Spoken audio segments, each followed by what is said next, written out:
Well, all right, everybody. Welcome to Portsmouth Coffee Talks Evening Edition Show.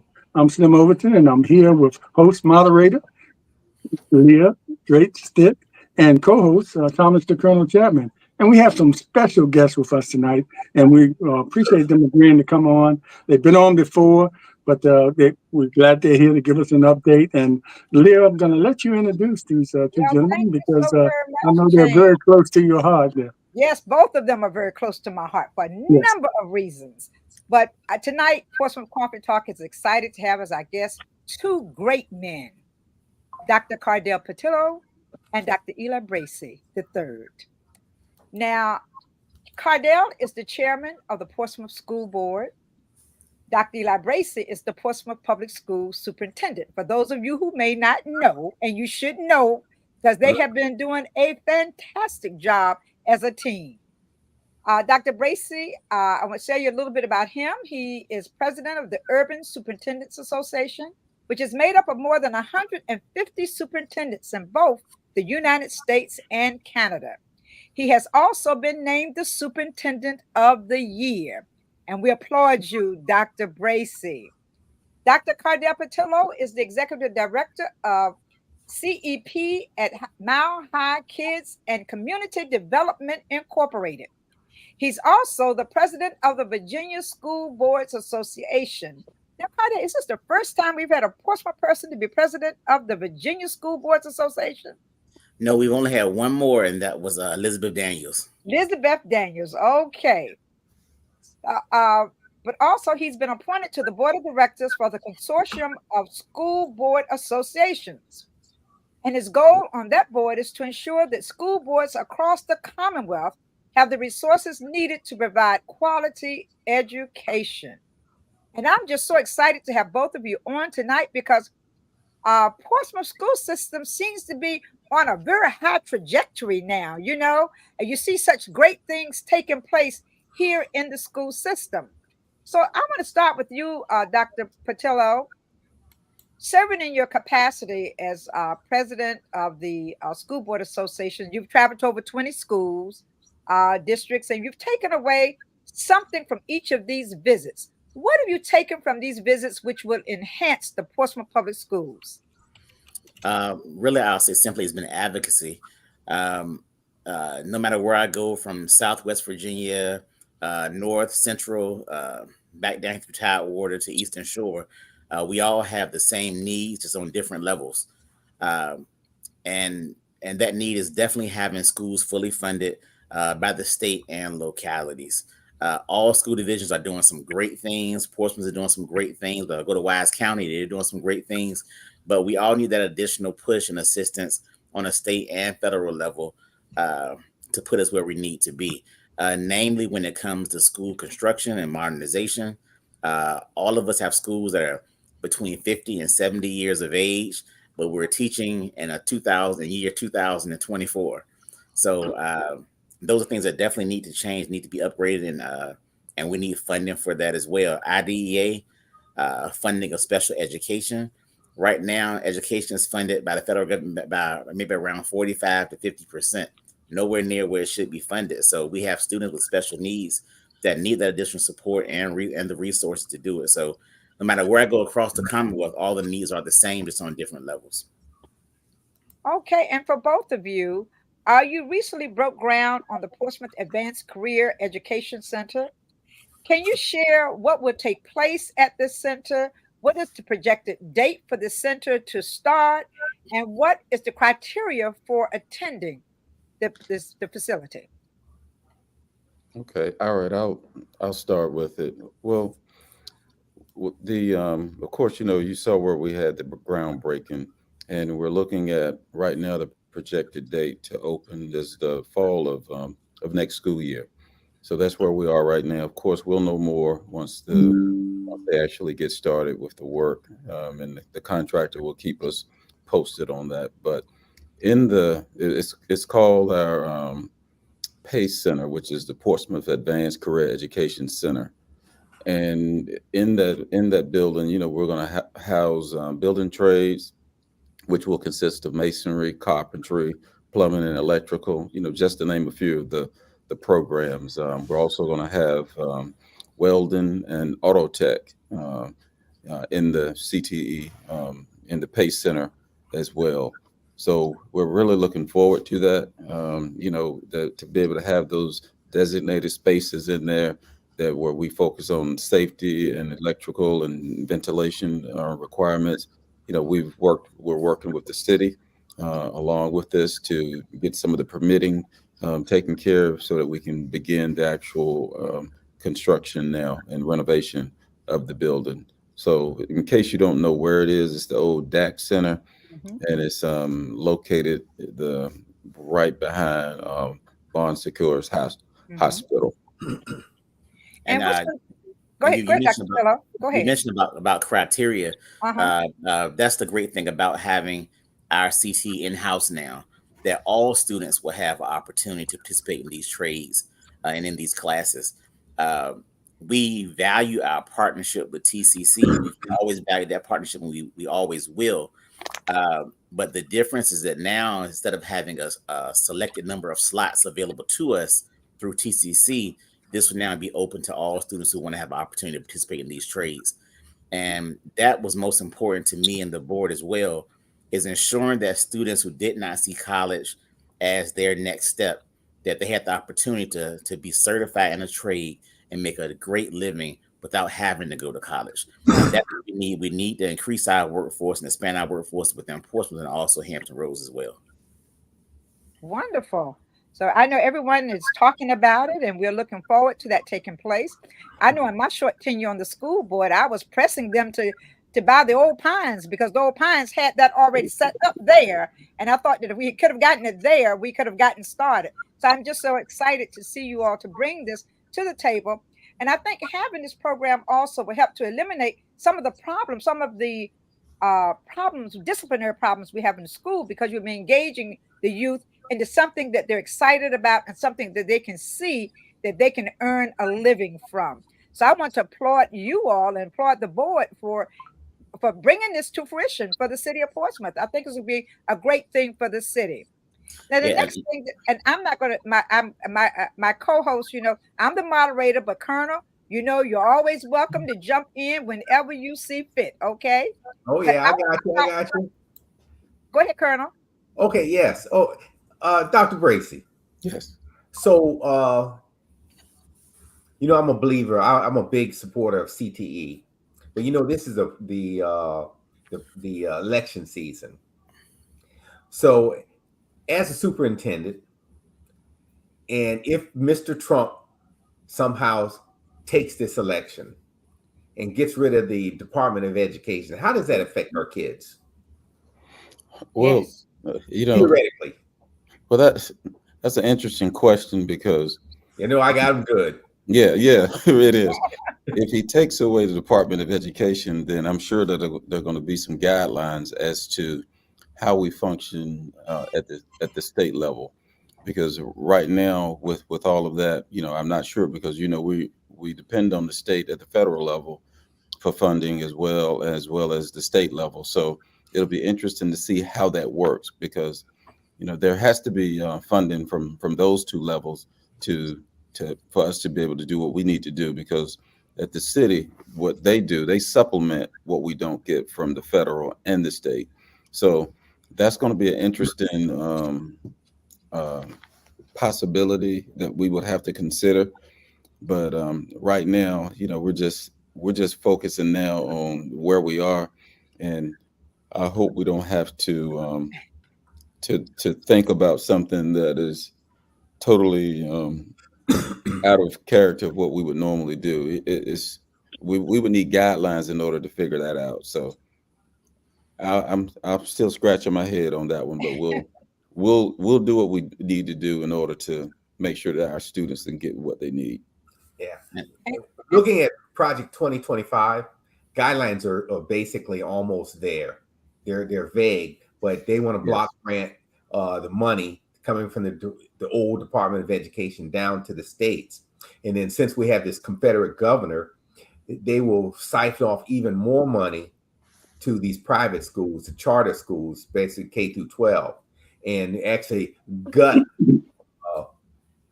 public schools. Yeah, And then you're right.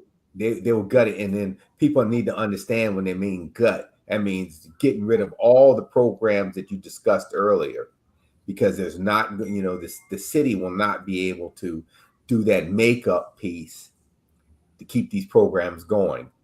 And or your property taxes going up, because the municipalities will have to make up for the money that was not coming from the federal government, because the state's not going to do it anymore, because they've already given all the money to these charter schools, and you'll see a plethora of them just popping up. And I go so far as they'll even pay some of these homeschoolers to take these folks, to keep them home, just to gut, because they're really against public schools. And so yeah. I'm gonna save you from looking at dreaming about what's going to happen. I just told you what's going to happen. Right. Well, you're right. And when you mentioned, and I guess I'm going from the vagueness of it, yeah, and not knowing exactly how it would be implemented and carried out, and how swiftly it would be done. Is it going to be in phases? It's a lot of unknowns there. It's there. The blueprint is there, but I guess 90 days. Yeah. First budget will be their first budget. They've got it already lined up. Yeah, but it can't take place in 90 days. I don't care how hard they try. It's just not going to happen, Yeah, they could get it. Yeah. Go ahead. But let me ask a question there, because you mentioned something about funding. And I know that many of our school districts are underfunded. Where does Portsmouth stand with the funding, in that funding arena? Where are we? Are we one of those underfunded schools, or are we fully funded? Or I hear some politicians saying we're fully funded. What does it mean to be fully funded? Well, I'll take this one from Dr. Bracy. Thank you, Cardell. I don't want him to have to answer that. Okay, but you are a good president of your board. Believe me, chairman of your board. Believe me. Go ahead. No, I'll say to use the term fully funded. I don't think there's any school division in the country that's fully funded. Fully funded means every solitary need that's there for the school division is being met, and there's nothing else that we desire. Within the last few years, we've had a great relationship with City Council, where we've been able to present Dr. Bracy's estimate of needs, and they've given us the funding that we've asked for, and we've been fortunate for that. There are some years we didn't have that opportunity to say that. So I'm fortunate to be able to say that. But I'll say, as far as funding on a scale, we're not at top of the scale when it comes to funding the school division. But I will say that we're a lot further along than where we were, mainly because it has a lot to do with the state. So the city can only do but so much. But we're just at the funding level now where we were in 2008. We just got to that point this year where we were in 2008. Wow. So that should give you an idea of how hard of a hit we took with the market when the market crashed and the economy crashed, and how education took a hit. And we're just recovering, but we still have not recovered on the state level fully where we should be. So I would say that the majority of that burden falls on the state. They just presented a JLARC study, and the JLARC study showed that Virginia schools were severely underfunded. Okay.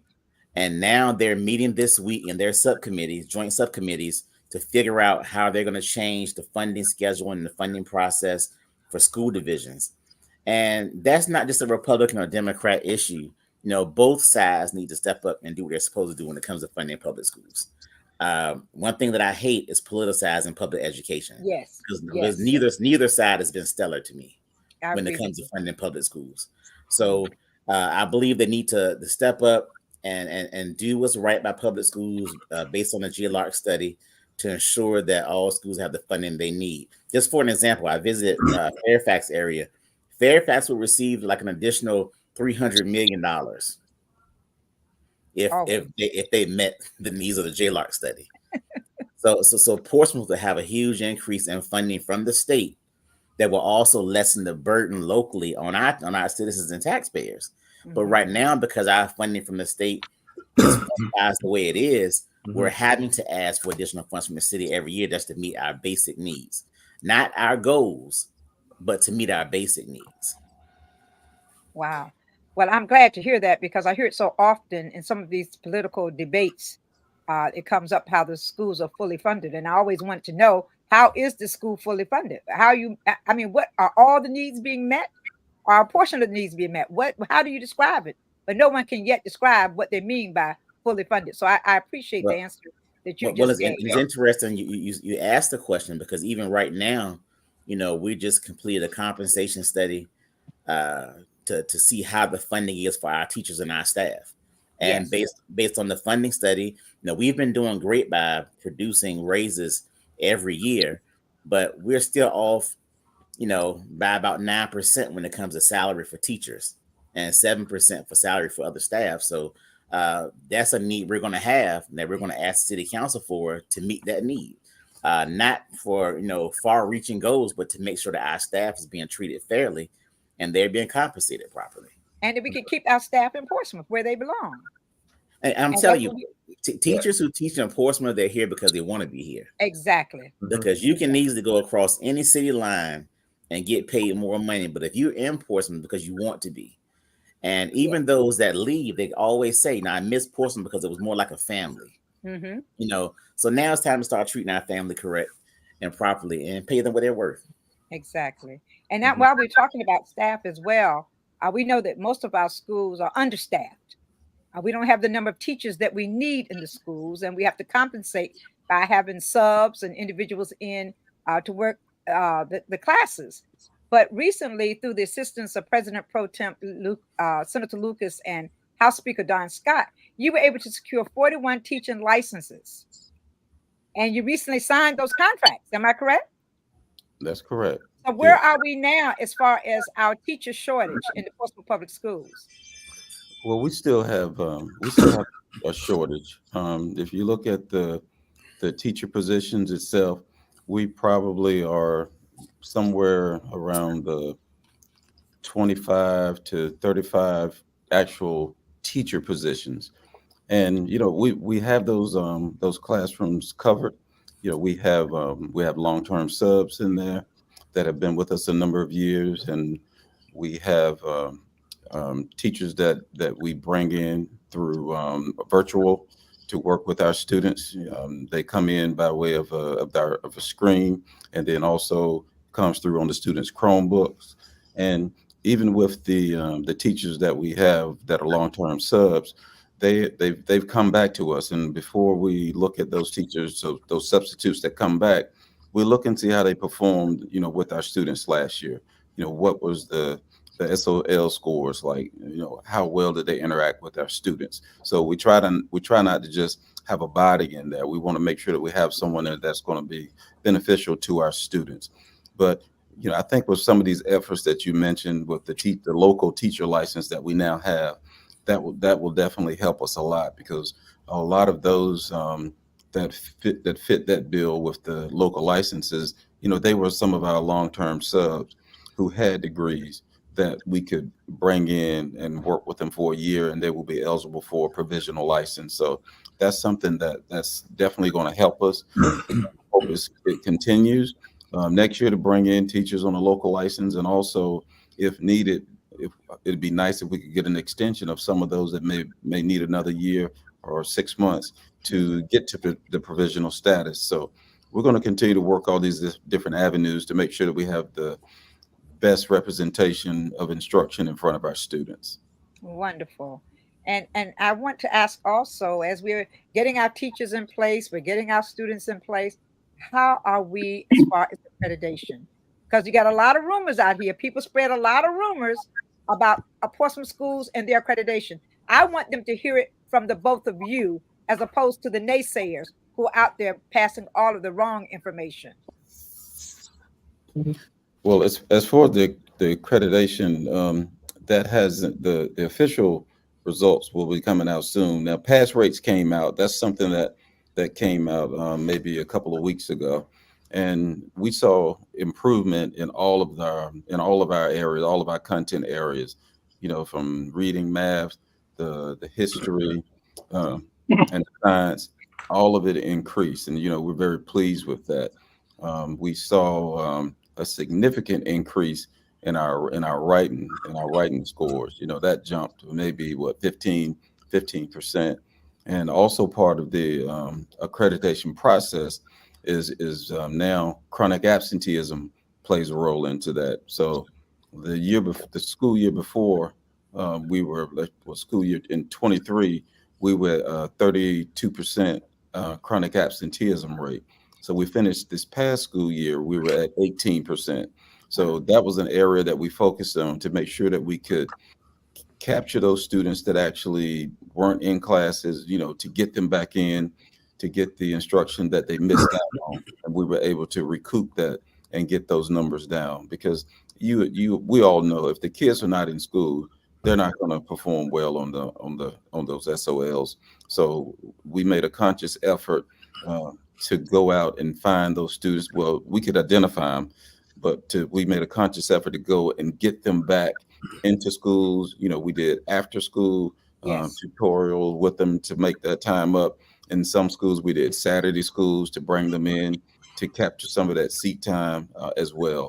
So that was one of the things that benefited us, and that was something we started in the middle of the year, this past school year. But we've already started day one with chronic absenteeism now. So, and we're going to take that same energy that we had with chronic absenteeism, and we're going to focus on those content areas. So when the SOL testing takes place, that's going to be our focus this year. Right. We're going to be benchmarking and looking at data all throughout the year. So what you're saying is we can encourage people to come to Portsmouth and put their students in the Portsmouth Public Schools, and they will be well taken care of. Yes, indeed. Okay, well, another issue that have been brought to my attention is the mental health status of some of our students. And what are we doing to address their mental health issues? We started a Here to Help campaign and program during COVID that provided resources and services for parents as well as students. We also formed a partnership with Care Solace that also offers mental health support for parents and for students. Along with our counselors who are working very hard within our schools, we wanted to make sure we form those outside partnerships to ensure that we had those avenues for our parents and students to also call and get the assistance that they need. Okay. Lee, I have a comment. Just have a comment right quick. If you're watching us live on YouTube, please like, subscribe, comment, and share with your people. If you're watching on Facebook, like and make your comments. And this is an opportunity for you to ask the question to the school board chair or the superintendent. So that's all I had to say, Leah. Thanks. Well, thank you, James. I also want to add to that too, Ms. Tiff, if I could, that that is one of the legislative priorities that we have from our local school division, from our state association, and also from national association, is how can they put more resources into mental health? One of the issues they're facing all across the country, they don't have enough bodies. They don't have enough staff.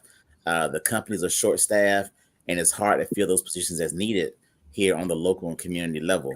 But there is some movement now. Senator Tim Kaine has a bill that's out now trying to increase mental health and mental health support for school divisions from the federal level. There's also some talk at the state level as well on the education committee trying to put forth more mental health support and resources. If they can do that, I believe we can further address these issues, because trauma has really affected so many students in Portsmouth and across the Commonwealth, and we do need the additional support for that. Yeah, and as we talk about the trauma and mental health, in light of some of the shootings that's been taking place in our schools, what are you doing? I noticed, I read on one of your pages, Cardell, and I thought I had it in my notes, a new device that some school is trying out. Do you know what I'm talking about? A new device for security, a new security device that they're trying to bring into the school system. Are we a part of some little panic button? No, it wasn't a panic button. It was something, I think, with AI and the security. I'll go back and check, and I'll take that question back until I can go back and revisit that again. So, but let's address safety. Well, and especially in light of the fact, and let them know that it's Youngkin's bill that the kids cannot have their cell phones in school. It's a Governor Youngkin's bill. So share with us, because many of them saying, well, my kid need their phone because if something happens, they can't call me. They're having shootings in school, and I need to be able to get in touch with my child. Please share with them that this is Governor Youngkin's bill, and what precautions do we have in place for the safety of their children. I'll say is in reference to the bill. I'll let Dr. Bracy deal with the day-to-day with the school division, but in reference to the executive order number 33 from Governor Youngkin that states that there shouldn't be any cell phone access or usage from students from bell to bell, which means from the start of school to the end of school, there should be no access to cell phones for students. Dr. Bracy was very proactive before the guidance was dropped to put out his executive rule as a superintendent. Really, we already had a policy in place that restricted cell phone usage during instructional time, but those policies weren't enforced as much as they will have to be now because of the executive order. But yes, the executive order did come from the governor's office, and he is tying that to student performance and mental health as well. One thing I will say about the policy we just passed is that with our policy, because parents are concerned about students having their cell phone in emergency situations, we're not locking their phones up. Their phones will be kept in their book bags. So if there is a need to make an emergency call to your parent if something's happening, they have access to it. So I want parents to feel comfortable about that. And we're going to see how that works initially. But Dr. Bracy, you can answer the rest as far as the day-to-day with it. Right. So we knew this was coming. So in our conversations with the school board and our various committees with our operations committee, we thought it would be important to go ahead and begin the year as the guidance has led us, because we didn't want to be able to have to change midstream, get the students acclimated to having use of the phones as they have in the previous years. And that's why we said, when you come to school, we're going to follow the regulations, the guidance really that the governor has put out in Executive Order 33. It has gone well in the schools. One of the things that we were concerned about is that puts an enormous amount of pressure on teachers to have to monitor phones throughout the day. So what we've done is that so that we don't interrupt instruction and we don't put the teacher in a difficult situation.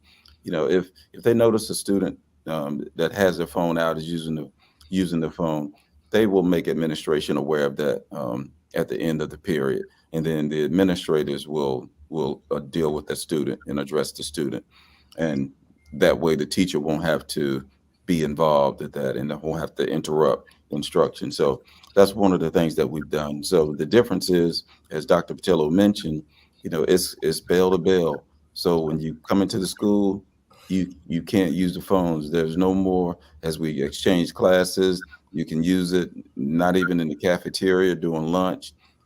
You can't be on the phones. And what we're hoping for and what we've observed just briefly in the early part of the school year is that the kids are talking more to one another, because at lunch and places, everybody's sitting at the table looking down at the phones, and in the classrooms, everybody's engaged because they're not involved and on any device that will be distracting, from the instruction that the teacher is providing. That is great. And I think, too, it's probably going to cut down on some of the problems that we've encountered in schools, too, because a lot of that is passed through the phones, through messaging and through taking videos of situations that are taking place. Yes. And I think it's a good thing. I really do. And glad to see the measures that you've taken to get them enforced without putting the pressure on the teachers to handle that situation. So I commend you on how you all have brought this to the table as well. Now, my next question before I let Colonel or Jim jump in here again is language immersion program. How is it going? Where has it started? I hear people talking, but I need to hear from the both of you. Well, it's going well. Now, as you know, this started in our kindergarten classes. We have 3 sites.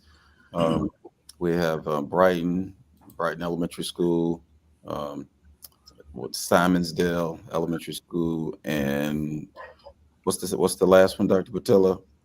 I believe it's Churchland Academy, I believe. Right, Churchland Academy. So those are the 3 that we have.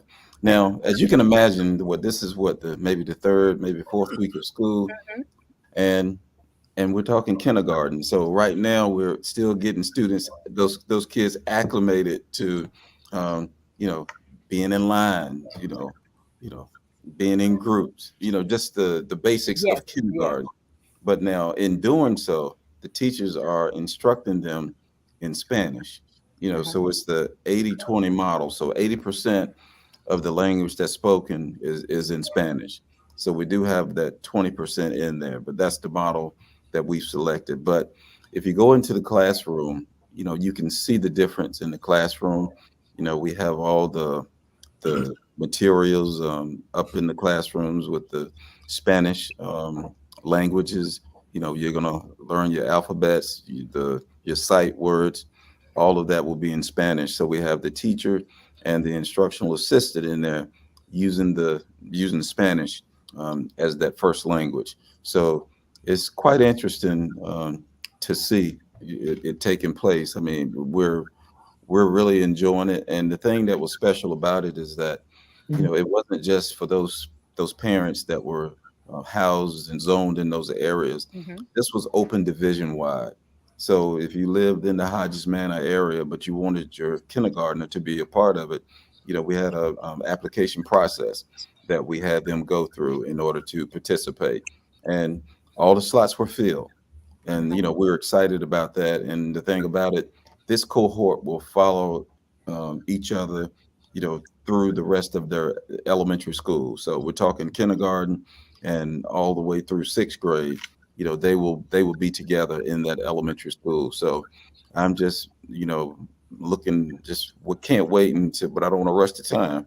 But I can't wait until 3-4 years from now when they're in the 3rd and 4th grade and just see the evolution of the language that they're using, speaking Spanish at such a young age.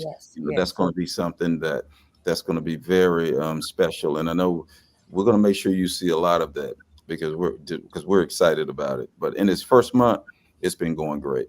Yes. I've been hearing the talk in the community about it, and I think it's a great thing that you started. And it just reminds me of I was in I think it was Lesotho. I was in a part of Africa, and to see the children there trying to learn English, and it was sort of, I can imagine, it was sort of like the program that you've started here for our children, and they start at a very early age, and that's the age when we need to start a second language with our children, and then it would be in them, and they would be ready.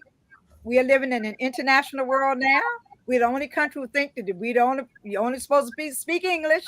But we have to engage our children so they can learn a new language, so they can be prepared for the world in which and when those babies come up, they're going to really be in a world that's immersed with all types of languages and all types of people, and they'll be better able to adjust once they are of age. So I'm just so happy to see that as well. But is anything else, our time is drawing short, that you want to share that I have not asked you, or maybe the Colonel or James has a question they would like to ask? And maybe it's something that we have not talked about and Tamara Shoemaker say kudos to Honorable Yolanda Edmonds Thomas for pushing this program. And we are grateful that she did as well. And she stuck to it and to make sure that program got off the ground. Thank you, Tamara. So anything that we have not discussed, some of the great things that are going on in the Portsmouth Public Schools. James has a question. I see him fighting at the mic. Yeah, I just, I wanted y'all to get all that really important stuff out of the way, but I just wanted to ask, it's sort of related to funding, the cameras that are set up during the school hours. Now, I got a ticket, and let me explain. I pulled out into the lane, and a car was coming up on me fast, so I speeded up to avoid an accident, and just happened to go through that lane. And that's my story, and I'm sticking with it. But anyway, that's $100 fine that you get. And what I want to ask, and I know it's maintenance for the particular equipment. But does any of that money go towards the schools, or would that be help you in your presentation when you're asking for more funds to say there's a revenue source for the schools? No, we don't get any of those funds from that. Yeah. One thing I can say though, it is requiring people to be careful as they go through those school zones, because during those hours when those cameras are up, that you will get that ticket. Yes, you will. That's right. It's serious about in the mail. I have a friend who received 4, James. So feel happy. You only have 1.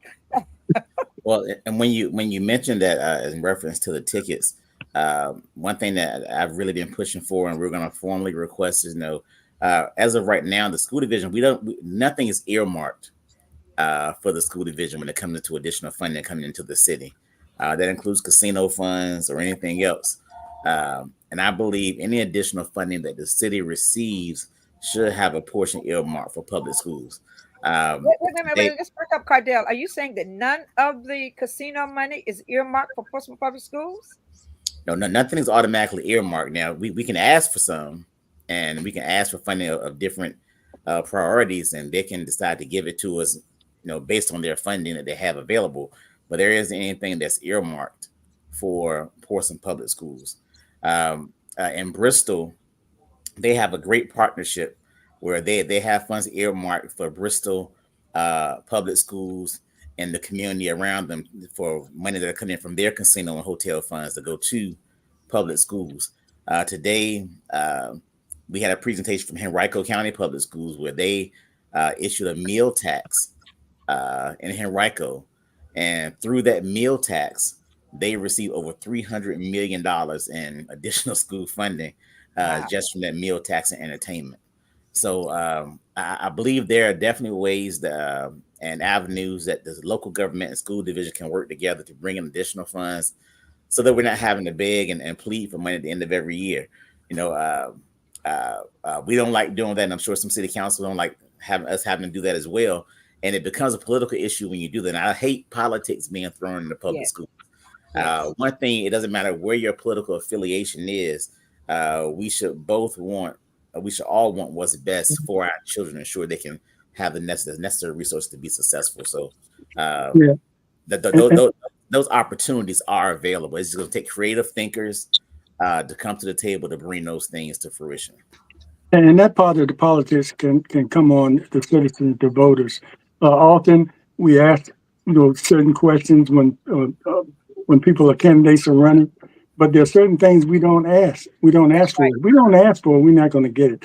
And you have to think about those little small things. Everybody's going to agree to fund education or certain things, but there's certain little things we need to be aware of. And it's shows like this that make you aware to be able to know what questions to ask these candidates that are running for office beyond city council, sometime on the state level, things like that. So just be aware of what you can do as a voter as to help some of these funds go back to the most important system, I think, in the city of Portsmouth, the school system.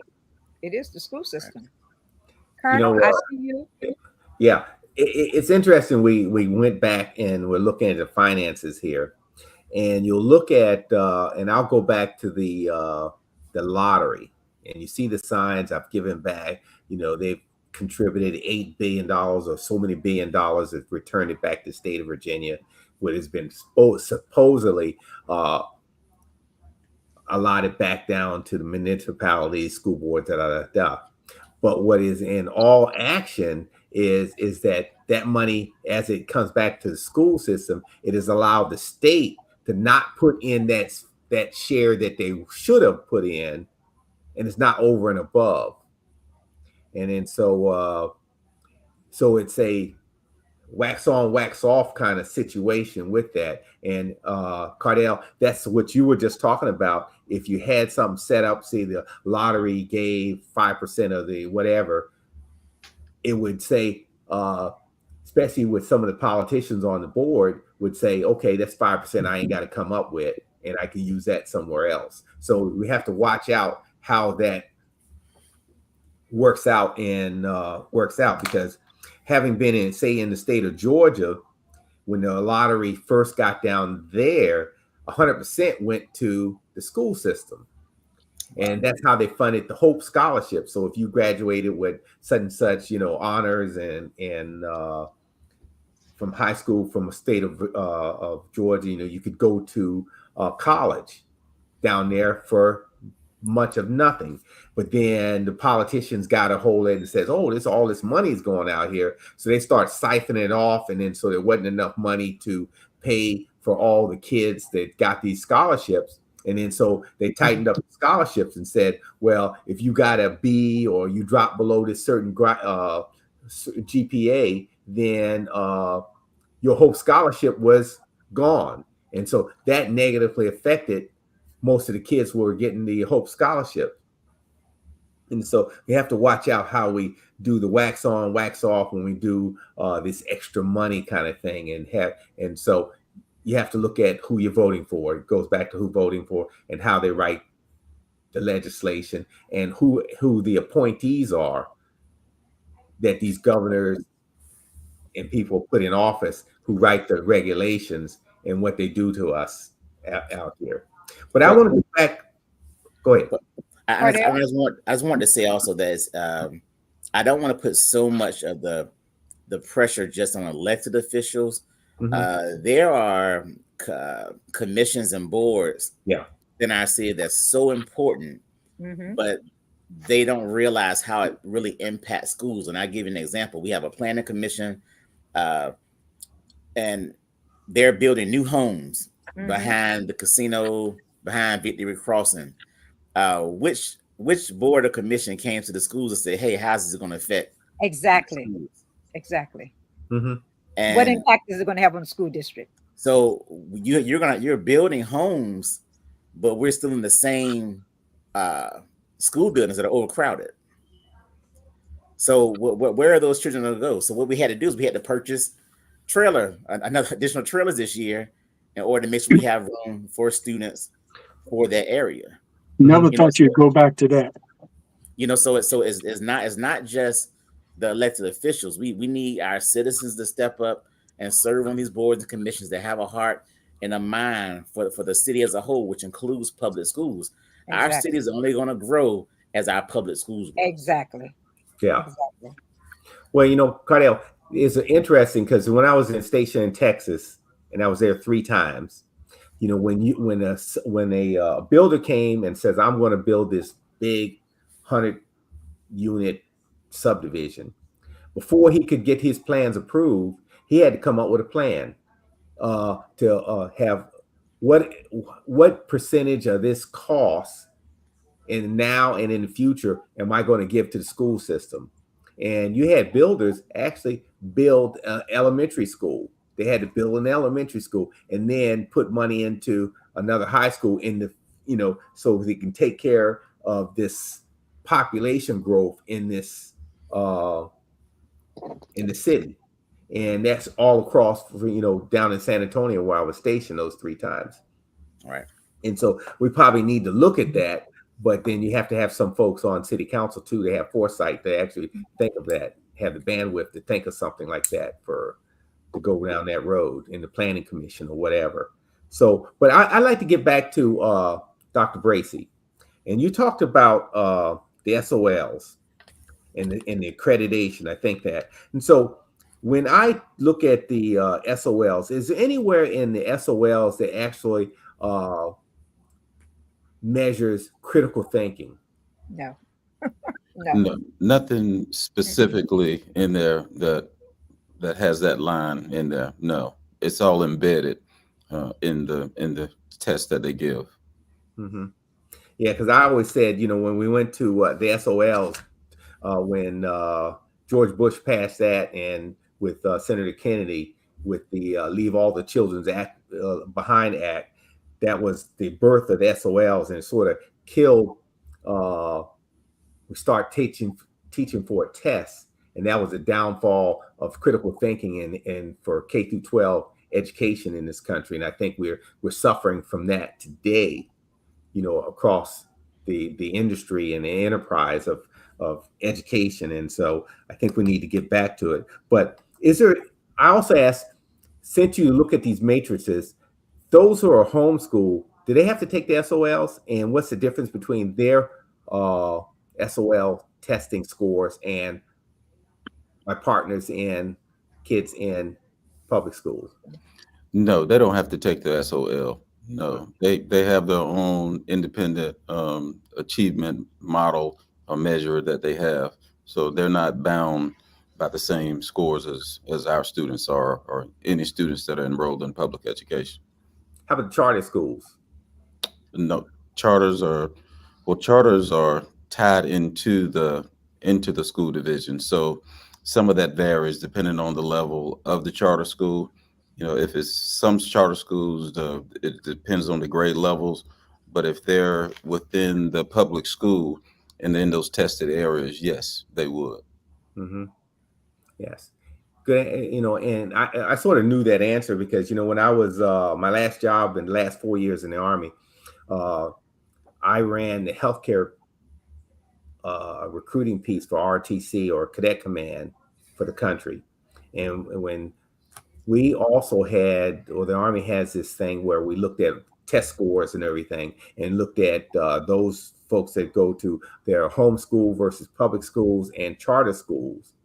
And those kids that went, everybody's applying for these scholarships, but we knew that if you were, you had a higher propensity of not finishing your first year or a year and a half if you were homeschooled most of the time.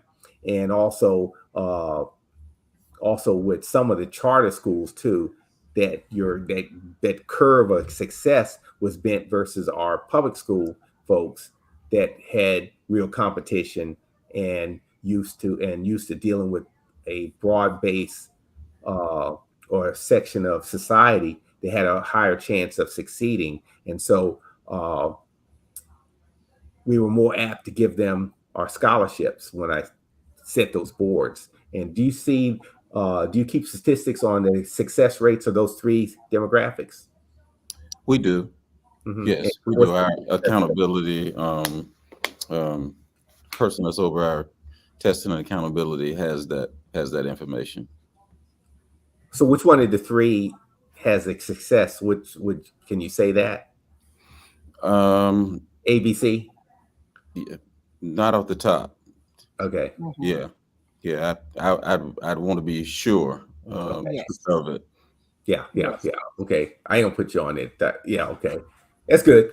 So as we prepare for our last 15 minutes, I want to give Dr. Patillo and Dr. Bracy the opportunity to share whatever information it is that you think the public need to know about the great things that are taking place with the Portsmouth Public Schools.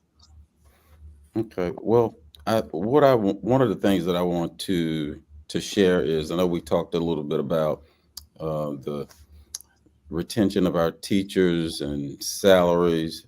So what we have done is, as Dr. Patillo mentioned, we're doing a compensation study right now. And, we hired an outside firm to come in and look at our salaries and compare us throughout with our colleagues throughout the state. And of course, those that are nearby here in our region, in our own region. So from that, we want to be able to share with the city and with our community exactly where our teachers stand as far as salary. And that will be one of the things that we push forward when we share this information with the city council of what the study shows. So that's some information that we hope to have out within the next week or so. And if we get our salaries competitive to our neighbors, as Dr. Patillo mentioned, hopefully that would allow us to keep some of our veteran teachers here in our own school division. So if we do that, then we'll be aligned where they are, or maybe even exceed where they are. The goal is to get some of those teachers back. Right. So if they left us because of the resources, and if we could fix that on our end, and we know the reason why they left is because of their pay, then if we can have this addressed, then we hope to bring them back. And what happens is, we have a compression within our salaries. Our teachers, they get the COLA, they get the cost of living Right. that the state's giving, where this we gave 7% this year just across the board, while the rest of the state received 5%. So that was one of the things that we wanted to do. We wanted to be able to show them, hey, we're going to do this compensation study this year. And then after that, we hope to be above and beyond what some of our neighbors are doing. So once that's completed, we'll share that. And hopefully, we talked about earlier, these vacancies, we won't be in this place next year when we're looking at vacancies, because the goal is to be the highest paid school division in the region as far as our teachers. And we just didn't look at it for teachers. We also looked at it for some of our classified staff as well, to make sure that we address their pay also, because everybody plays a vital role in the educating of our students. So that's what we wanted to look at. And another piece that I want to make sure that everybody understands is that at the end of every year, sometimes we have money that hasn't been obligated, hasn't been spent. And the reason we have those funds that haven't been spent, because we have these vacancies that we're talking about now. Right. And with our vacancies, when you have vacant teacher positions, you accumulate vacancy savings, because if the employee wasn't there, then that money hasn't been spent. Yeah. So this year we've looked at, we had about $9 million that was unaccounted for, which we knew that we were going to have 3 to 4, because when you look at your budgeting, you always want to have that cushion. We can't spend down to zero, because we don't know what emergency may pop up as we get there. But we looked at the $7 million was from vacancies. And with that, we last couple of years, we've done a retention bonus. So this year we've used $6 million of the 7 of the vacancy savings that we're going to give back to our employees that return to us. So in November, if you ended the school year with us full-time, we'll receive a special payout of $2,000 after taxes, and part-time will receive $1,000 after taxes. So this is just something to, as we talked about, celebrate those employees that came back with us. And that's just a small token, just to show that we appreciate. But now, in order for this to happen, we always have to take this to the city and ask for them to reappropriate those funds. So that is something that we have done. So we were just waiting for the approval for that, so that we can reward those staff members that came back to us. So I just wanted to share those 2 pieces, because you probably heard a lot about it. If not, you will be hearing a lot about it. So I just wanted to give some context to that. Dr. Bracy, I just wanted to add, you talked about how important it is for employees to return. How special is it for a student that has gone 12 years through the Portsmouth system and gotten their graduate and postgraduate degrees, for them to come back and teach in the school system? And how often does that happen? Do you all keep track of that? Well, that's something that we've started looking at recently, because that's something that we have we've been talking to our graduating seniors and try to encourage them to go into education. And that brings up something, right now we have a PPS grows, where we're growing our own due to the shortage. So if you have a degree and you work with us, let's say you could be a custodian, but you have college credits and you want to further your education, then this program will allow you to go back and take courses. We will pay up to $5,500 for tuition for a school year. So that's something that we will pay to help them get those courses. And the only thing we ask in return is, after you finish and you get that degree and you get that license, just you give us 3 years here in Portsmouth. So that's a program that we've gotten a lot of people to sign up for. As a matter of fact, next Tuesday, we're going to have a program celebrating those that have signed up and been a part of that program, just to reward them and encourage them to move forward, because those are our future teachers. And Dr. Bracy, how special is it that you have two fantastic young men who are following in your footsteps. They are graduates of the Portsmouth Public Schools, and one, of course, it comes from Aggie Land, which I've become an Aggie fan because of my granddaughter. But how special is it that these two young men, graduates from Portsmouth Public Schools, are now following in their father's footsteps and coming back to teach in our school system? How does that make you feel? Well, look, of course, that makes me feel good. But then sometimes I wonder, I said, were they not listening to me when I was at home at night and scratching my head and trying to figure out what I was going to do next and decisions that I have to make? But no, truly, it's special because, I guess they saw something in me, Yes, and yes. also I wouldn't take the credit for it. I would give the credit to my mother and father who were educators because Okay. they were their first teachers because Uh-huh. my mom being a kindergarten teacher, she had them all reading before they went to preschool. Yes, yes. So I think they looked at that and it was in their blood. Uh-huh. So but we're dealing with this young generation, and I just hope they stick to it because these young kids now they'll Oh, do something for a while and then hey, 2 or 3 years later they're trying something else. But yes. hopefully they'll stick to it because we got to have the young people getting back into education and Well, especially males. Yeah. yeah, especially males. We do need this male presence in the school system. So, congratulations to you and Kim, Dr. Bracy. You did an amazing job. So, Well, congratulations to the both of you. thank you very much. Cordell, you have any parting words for us, young man who's doing so much? And I don't know where you find the time.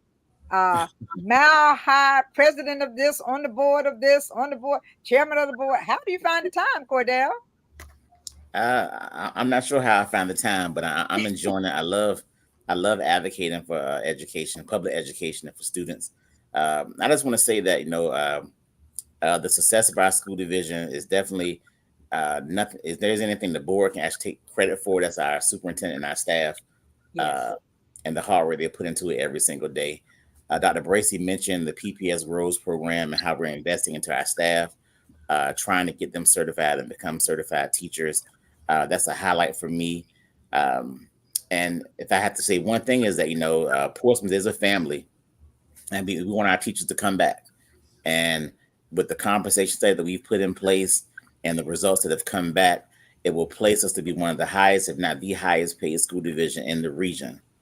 And I think that will be a definite sign to our staff and to our former staff that we want you to come back. And we believe that with the right staff in place, that Portsmouth can thrive and truly shine as a school division that we're meant to be. So I want to thank our staff publicly, as I've done so proudly to many of them, uh, for staying with us, for giving their all, for investing in our children the way they do. And I know that the sacrifice they've made, we can never repay them for it, but they're here in Portsmouth because they want to be here, and we want to show them our appreciation. And Cardell, I want to commend you because you have definitely been a champion for our school system. And the things that you do, you take food to the staff. You're just constantly doing something, and you keep the positive information that's taking place in the school system. You keep it out there on social media so people can see it. So I want to commend you. You have been an amazing superintendent. Superintendent. Lord, have I elevated him, Dr. Bracy? Yeah, you I have. Yeah, Elevated him. You yeah. think that's what he's working for, huh? Oh, Okay. no, I don't want that. But you've been an amazing school board chairperson, Cardell, and I just like the way you engage with the staff and with the students, and you and Dr. Bracy, you have just the two of you have been an amazing team, and I want to commend both of you on the fine job that you have done for the Portsmouth Public School System. You really brought us up quite a few notches, and it Well, looks good. And I think where you're trying to project us to be, we're going to be in a better place where we will be able to encourage those businesses who would like to come to Portsmouth but don't want to come here because they don't want their families, children to go to Portsmouth Public Schools. We'll be able to have a place where they will feel good about coming in, bringing their family members, and engaging in life here in Portsmouth, especially attending Portsmouth Public Schools. I want to thank both of you so very, very much for coming on. And for the audience out there, I want you to know this is on Facebook. It is also on YouTube. So you can always have your family and friends to go back and encourage them. Many people don't get on when we are doing the show live, but they go back later to watch the show. And I think that you all have given some vital information that the public need to hear, our teachers need to hear, and our students need to hear. So I just want to thank you so very much for giving up your time, because I know you're both very busy people. And the fact that you chose to be with us this evening has been greatly appreciated. And I don't know if my fellow co-hosts want to say something before we go off. James, Colonel? Well, Right, Colonel. yeah. First, thanks to the two of you for coming on today. And you got to come back, because I got my pad here, and I had more questions to get to you, and I got some stumpers here too. So I'm sure you do. I'm gonna have to put that on the back burner and save it for you the next time. But when you do come back, I got the stumpers for you. I got some for you. So, but thanks for coming on this time. Thank you. And I'd just like to say thank you, Dr. Patillo and Dr. Bracy, for coming on. And I want to say to the viewers tonight, you saw the ticker going across the bottom of our screen, telling you how you can support us and here. And remember, we are here every Monday morning at 7 a.m. and every Thursday evening at 7 p.m. So join us. And thanks a lot. And we appreciate you. Remember, we're here for our voice, our community, and our future. See you next time.